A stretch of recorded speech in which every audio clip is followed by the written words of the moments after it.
नमस्ते, हमारे YouTube channel मंथन हिंदी में आपका स्वागत है।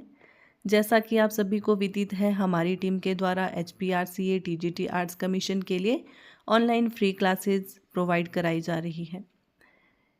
आपकी परीक्षा को ध्यान में रखते हुए आज का हमारा टॉपिक रहेगा इंडस वैली सिविलाइजेशन, जो कि एंशियंट हिस्ट्री का एक पार्ट है। आज के हमारी जो टॉपिक है वो है सिंधु घाटी सभ्यता। सिंधु घाटी सभ्यता के प्रमुख स्थल, सिंधु घाटी सभ्यता के तथ्य, सिंधु घाटी सभ्यता के विशेष तथ्य। आइए शुरुआत करते हैं आज के लेक्चर की। सिंधु घाटी सभ्यता। इस वीडियो में अंत तक बने रहना है क्योंकि ये टॉपिक आपकी परीक्षा के लिए बहुत ज़्यादा इम्पॉर्टेंट है। यदि आपको हमारी क्लासेस पसंद आ रही है तो चैनल को सब्सक्राइब करना ना भूलें।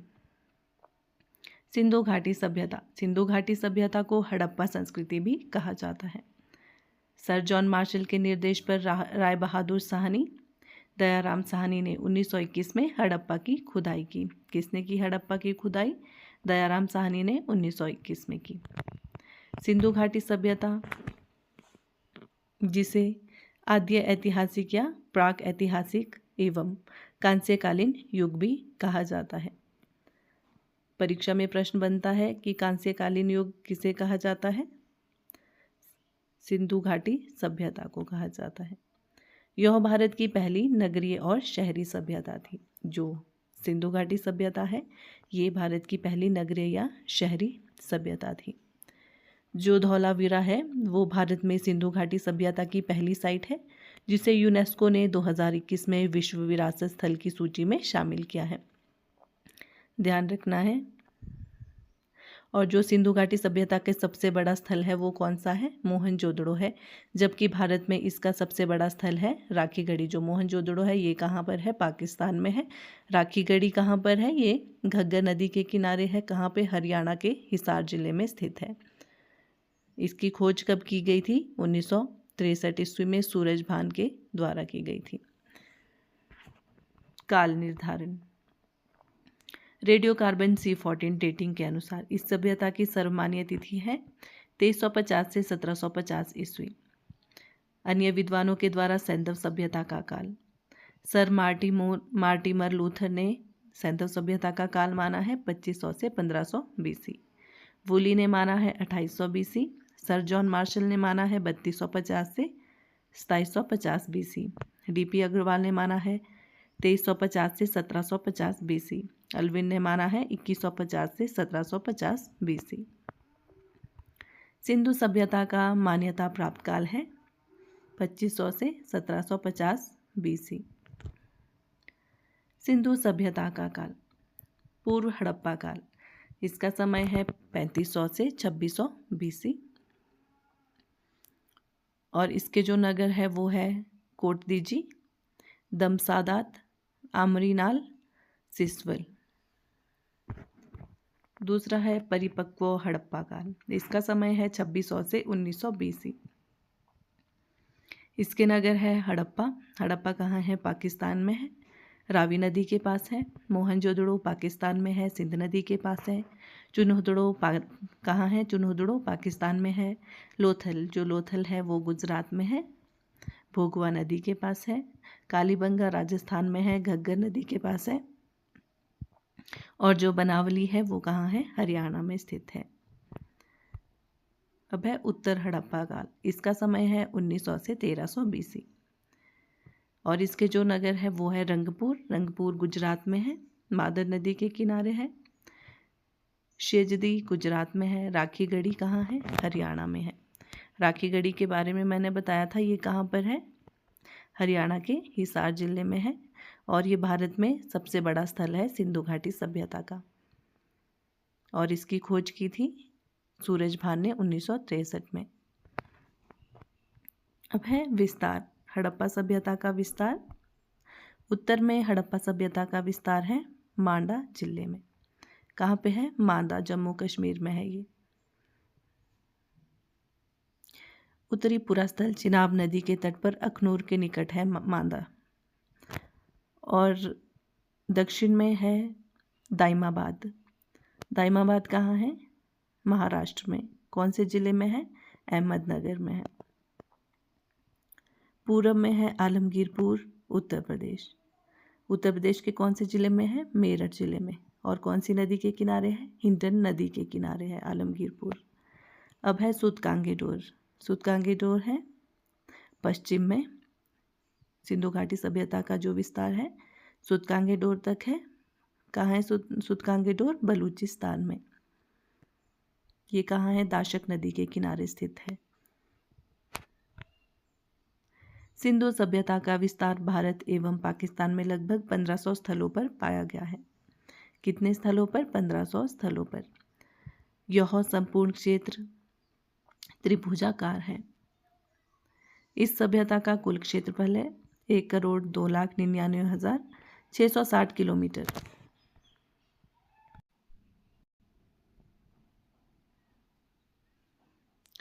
सिंधु सभ्यता के प्रमुख स्थल कौन कौन से हैं? प्रमुख स्थल सिंधु सभ्यता के? हड़प्पा। हड़प्पा की जो खोज की है किसने की है? दयाराम साहनी ने 1921 में। कौन सी नदी के किनारे है? रावी नदी के किनारे है। कहाँ पर है ये? मोंटगोमरी में, पाकिस्तान में ये स्थान, मोंटगोमरी। मोहनजोदड़ो। मोहनजोदड़ो इसके उत्खनन करता है राखलदास बनर्जी 1922 ईस्वी। सिंधु नदी के पास है। कहाँ पर? लरकाना, पाकिस्तान में है ये। सूतकांगे डोर R.L. स्टाइन किसने किया है इसके उत्खनन? सूतकांगे डोर का R.L. स्टाइन ने सन 1927 ईस्वी में।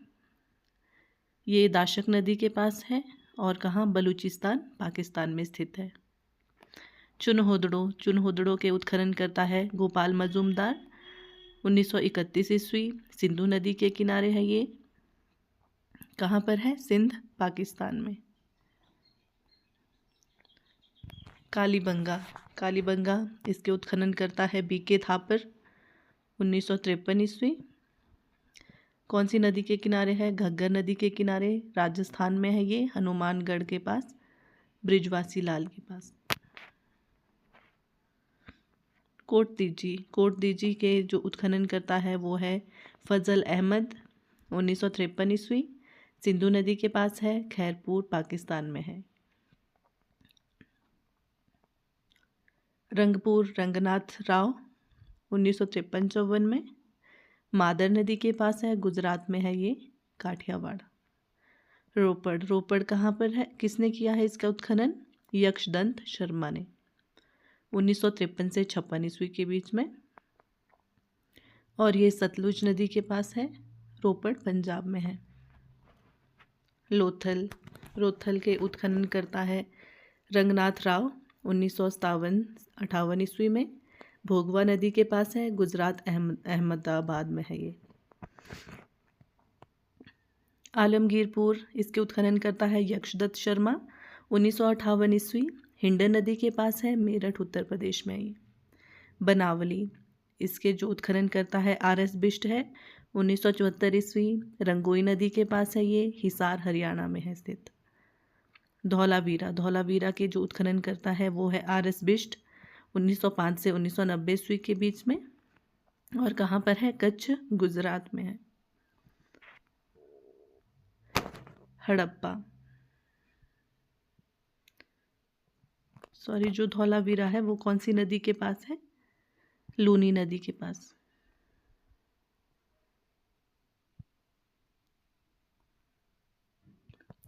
हड़प्पा यह पाकिस्तान के मोंटगोमरी जिले में रावी नदी के बाएं तट पर स्थित था। कहाँ पर स्थित था ये?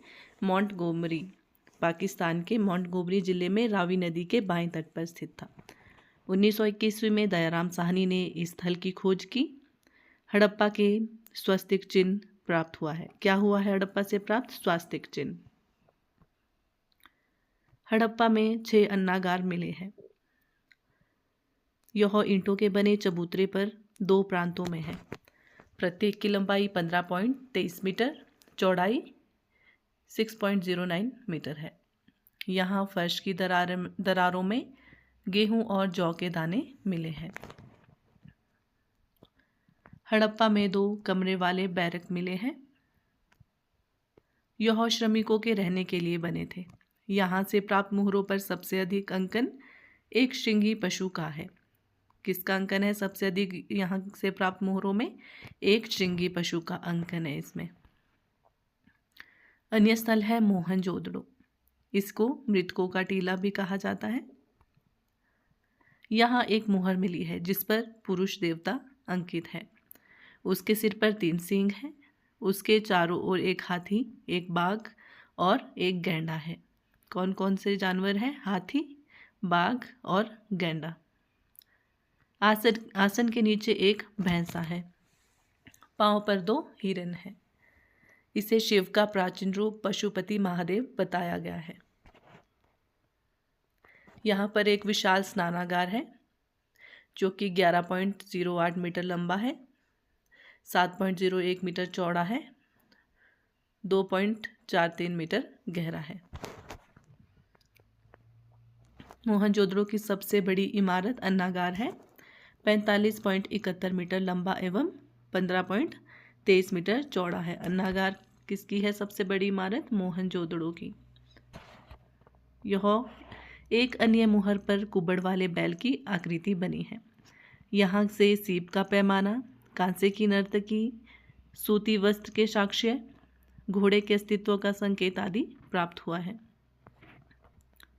अन्य स्थल है कालीबंगा। काले रंग की चूड़ियाँ। क्या अर्थ है कालीबंगा का? काले रंग की चूड़ियाँ। कालीबंगा में जुते हुए खेत के साक्ष्य मिले हैं। यहाँ 2 अलग अलग फसलें उगाई जाती हैं। यहाँ जल निकास प्रणाली का अभाव मिलता है। यहाँ युगल शवाधान का प्रमाण मिलता है। यहाँ के मकान में एक पल्ले वाला दरवाज़ा लगा है। कालीबंगा में अलंकृत ईंटें एवं अग्निकुंड भी प्राप्त हुए हैं। अन्य स्थल है लोथल। इसे लघु हड़प्पा या लघु मोहनजोदड़ो भी कहा जाता है। यह हड़प्पाकालीन बंदरगाह नगर था। लोथल में चावल उपजाने के अवशेष मिले हैं। अन्न पीसने की चक्की है वो भी मिली है यहाँ से। युगल शवाधान के साक्ष्य मिले हैं। फारस की मोहरें मिली है। नाव के साक्ष्य, अग्निवेदी के प्रमाण, हाथी दांत का पैमाना। लोथल में एक चित्रित मृदभांड मिला है जो पंचतंत्र की कहानी चालाक लोमड़ी की याद दिलाता है। अन्य स्थल है चुन्होदड़ो। चुन्होदड़ो में सैंधव संस्कृति के बाद सूकर या झांगर संस्कृति विकसित हुई। यहाँ मन के बनाने का कारखाना, लिपस्टिक, एक ईंट पर बिल्ली का पिल्ला पीछा करते हुए कुत्ते के पैरों के निशान मिले हैं। गुड़िया बनाने का कारखाना यहाँ से प्राप्त हुआ है चुन्होदड़ो से। चुन्होदड़ो में वक्राकार ईंटें एवं कांस्य की बैलगाड़ी एवं इक्का गाड़ी के अवशेष प्राप्त हुए हैं। रंगपुर, यह गुजरात के मादर नदी के तट पर स्थित था। यहाँ पर धान की भूसी का साक्ष्य एवं कच्ची ईंटों का दुर्ग मिला है। धौलावीरा, यहाँ से हड़प्पा संस्कृति के उत्थान एवं पतन के साक्ष्य साथ साथ मिले हैं। यह भारत में सबसे बड़ा हड़प्पाकालीन स्थल है।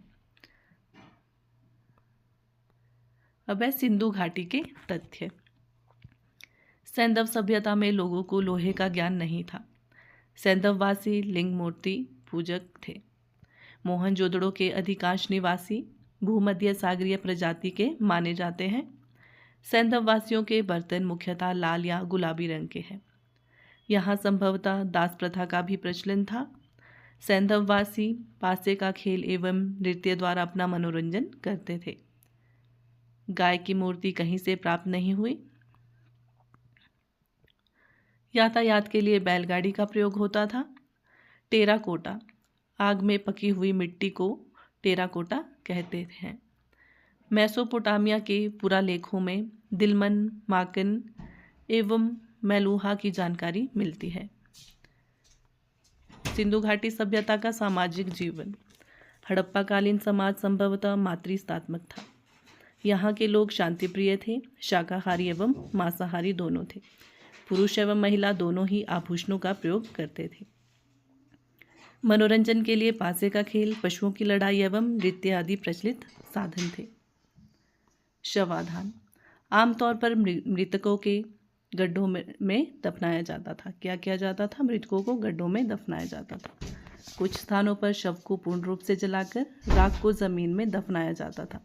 कहीं कहीं पर आंशिक समाधिकरण के साक्ष्य मिलते हैं। वह धार्मिक जीवन। हड़प्पा में पक्की मिट्टी की स्त्री मूर्तिकाएं प्रचुर मात्रा में मिलती हैं। मोहनजोदड़ो से प्राप्त पशुपति शिव की मुहर विशेष रूप से प्रसिद्ध है।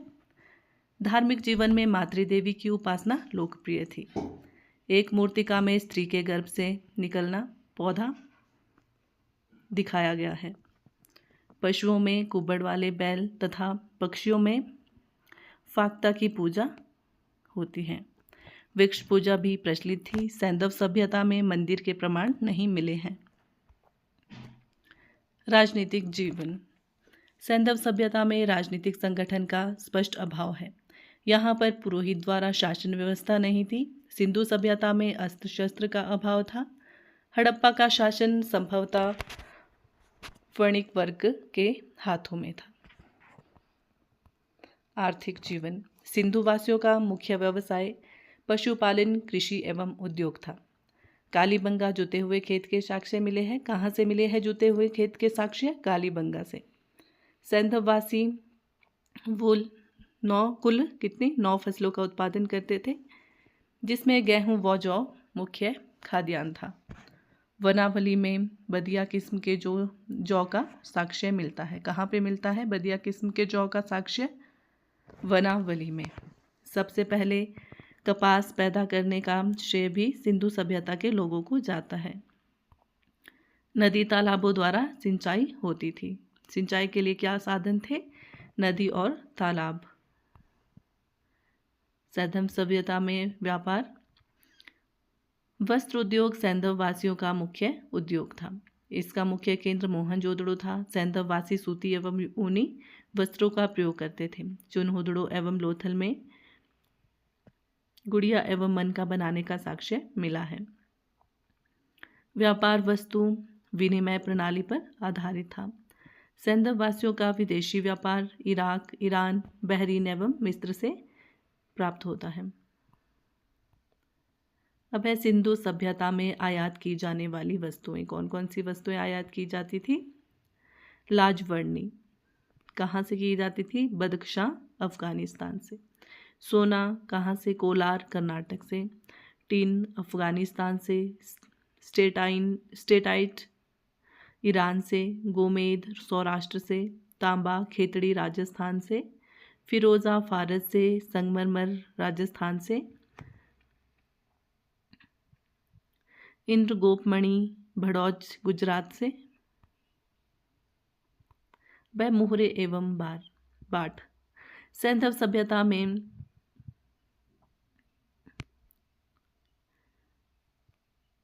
मुंडा का अधिकांश निर्माण सेल खड़ी से प्राप्त होता है। बाट चट नामक पत्थर से बनाए जाते थे। कौन से पत्थर से बनाए जाते थे बाट? चट नामक पत्थर से। जो मुद्राएं हैं अधिकांशतः उसका निर्माण कहाँ होता था? सेल खड़ी में होता था मुद्रा का। ये बाट 16 तोल के गुणजों में होते थे। ऊपरी मानदंड में दशमलव प्रणाली का प्रयोग होता था। अब तक लगभग 2000 मोहरें प्राप्त हुई हैं। हड़प्पाई लिपि। हड़प्पा लिपि मुख्यतः चित्रलेखात्मक है। यह लिपि गोमुद्रिका पद्धति व चित्रात्मक है।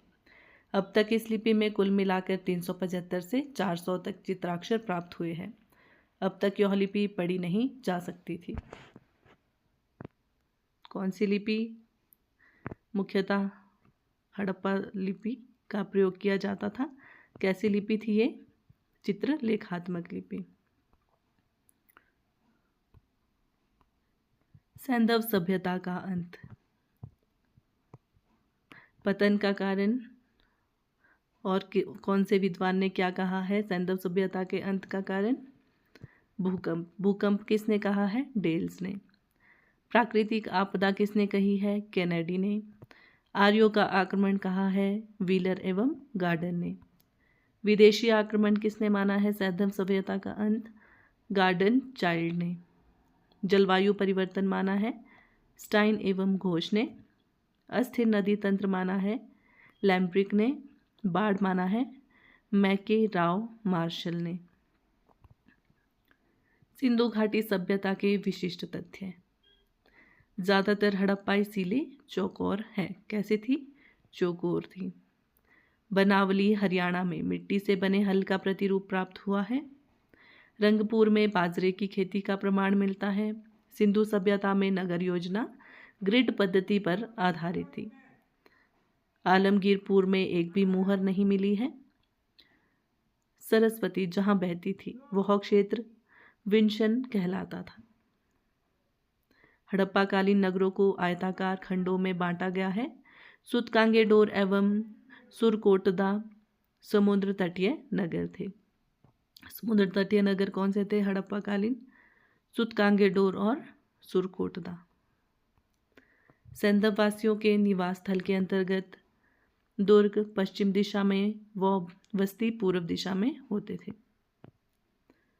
घरों में दरवाजे एवं खिड़कियां मुख्य सड़क की ओर न खुलकर पीछे की ओर खुलते थे। दरवाजे लोथल में मुख्य सड़क की ओर ही खुलते थे। अलेक्जेंडर कनिंघम को भारतीय पुरातत्व का जनक कहा जाता है। आशा करती हूँ आपको क्लास अच्छी लगी हो। धन्यवाद।